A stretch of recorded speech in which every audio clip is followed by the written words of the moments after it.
I'm really fortunate to be here today with Tony Parsons, who has kindly invited me to his wonderful home. We're actually in the conservatory here in his house near Shaftesbury. It's a beautiful location, absolutely gorgeous gardens and grounds. And Tony, thank you very, very much indeed for agreeing to this interview. This is, I think, number 5 in the Sharing Your Passion series. And having read quite a bit about Tony and having heard so much about him, we have a connection in the sense of Buckland Hall, which I think most people know I'm connected with, and Tony does his stuff there as well.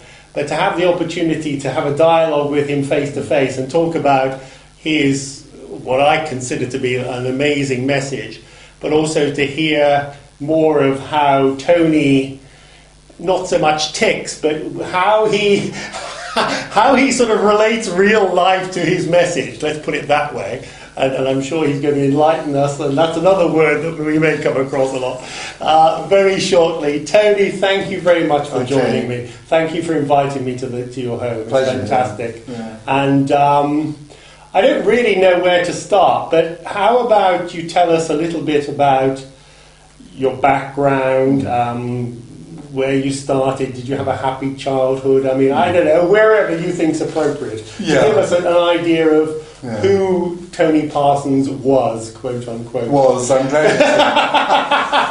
Where he came from. So the story of Tony Parsons is very straightforward.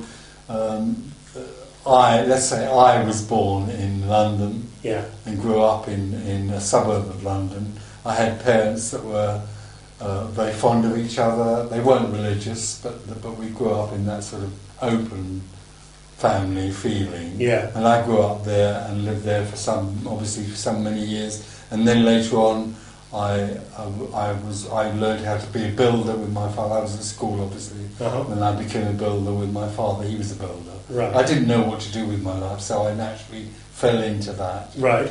And then I got married and had children.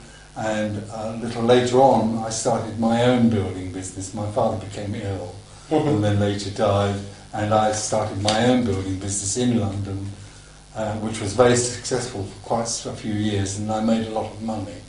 I always joke with my audience about having a Ferrari, and funny enough, I did have a Ferrari, and a yacht, and a swimming pool, the whole thing. But later on, I walked out of all of that when I had children, but they were by then in their 20s, or in their late teens, and I left all of that and went and lived in a commune, the Osho commune. Right, yeah. And then after how were you drawn to that? Can I ask? I was drawn to it because I enjoyed his very early tapes, his very early discourses. I found very exciting and pure in some way or other. Yeah. At that time, of course, I was a seeker. Right. Let's be clear about that. I was still a seeker. Had something had happened to me previously in a park, which in a way was a sort of enlightenment, but it was only an awakening or a glimpse. Yeah. So always there was this seeking energy. Even when I was a kid, I had this seeking energy, this sense that there was something else beyond just what the appearance of the world. Right, yeah. It was telling me something. Yeah. I knew it was something huge and almost unimaginable, but I knew it was there. So a lot of my life I spent seeking the answer to what that was. Later on, when I left the commune and walked away from all of that, then I was on my own up in Wiltshire for quite a time. Yeah. And then later on in that, I started writing a book. At this time, Claire Park, my wife, and I had met, and we were together. Yeah. And we also started a publishing business. By then, of course, I'd sold my building business, so I started publishing business. And then that was quite a successful. It was very successful. Yeah. Because there's a part of this character that enjoys business. Enjoys the game. It sounds like it. Of business. Yeah. And that was very successful. And then later on, I wrote a book called The Open Secret, which then brought about a meeting in London. After about a couple of years of being published, I was invited to London to talk to 5 people in a flat in Dulwich. And then one of them invited me to a house in Hampstead. Right. And I went there a few weeks later and there were 35 people there. Yeah. And the whole thing just snowballed. Wow. And it snowballed to the extent that we had to sell the publishing business. Uh-huh. And from then on, I've Claire and I run this whole organisation, which is related to speaking in Europe. I used to speak in America, but mainly speaking in Europe, and running residentials, and that brings us up to the present day. Fantastic, fantastic.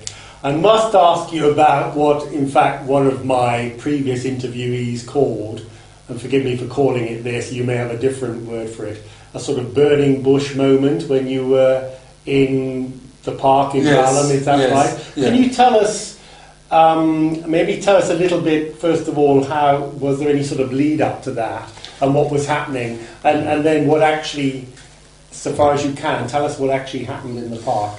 Right, at the time that I was a seeker, I would have said there was a lead up to it. Later on, it became absolutely clear that the satori, or glimpse of oneness, had absolutely no relationship with anything that went before it. Right. But that's part of my message anyway. Yeah. So I was wandering around in a park, and in general thinking about what I was going to do next and where I was going to go, and suddenly all I can say is that the me that was wandering around in the park simply vanished. There was no question about there being anyone or any awareness or any consciousness there in terms of a centre that recognised anything more anymore. There was no centre, there was no me, there was nothing but wholeness, what I would call wholeness. Now that's where we get to the bit where it's utterly impossible to describe that. I think in my book I called it unconditional love. But nothing in the park changed, but everything did. So suddenly there was just absolute togetherness, but not for anyone. There was just that instant wholeness, oneness, unconditional Did you have any feelings in your body? I didn't have anything, because energetic sensations? There was no one there. There was nothing no one there. Wow. No, there was no one there. That's what my message is about. Okay, cool. There was simply no one to experience this or see it. Right. It just was that.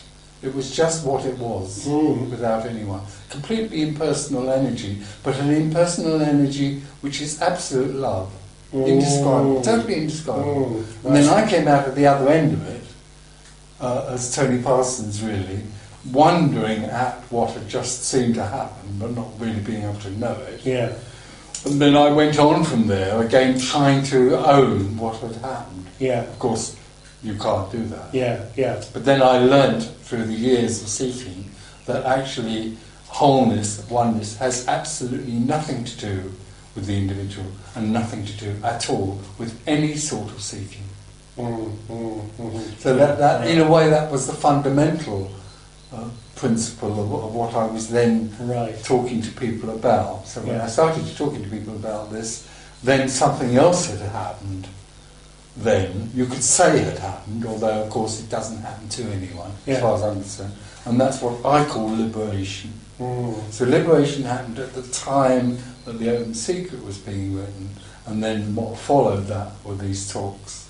Can I just clarify, The Open Secret was written after the Balham Park? Oh, years and years after. Years later? Oh, years. So what was going on in the meantime? I mean... Me seeking. You continued seeking? Oh yes, I wanted to have what I wasn't there. Did you try to go back and have that same experience? Yes, I wanted to have wholeness, although I wasn't there. I wanted to own it. Yeah. I wanted it to be for me. Yeah. What I later realised was I would never have it. No one ever has it. What I realised is there's no such thing as a liberated person, an enlightened person. So that's, again, we'll probably come on to that. Yeah, but indeed. then later on, I was still a seeker. So I went into the Osho commune and I was looking at other things, meditating and all of that. And then much later on, when the publishing business was going on and we were living in Wiltshire together, suddenly something else, well, you could say liberation happened. I don't like that term because it doesn't actually happen. Yes. It's a paradox. Yes. It's a total paradox. What in fact, the nearest I can say to you is that suddenly this whole individual simply collapsed or died. Wow. Yeah, there was nothing left of me, the self, the I, whatever you want to call it, yeah. the individual. There was nothing left of it at all. All there was beingness.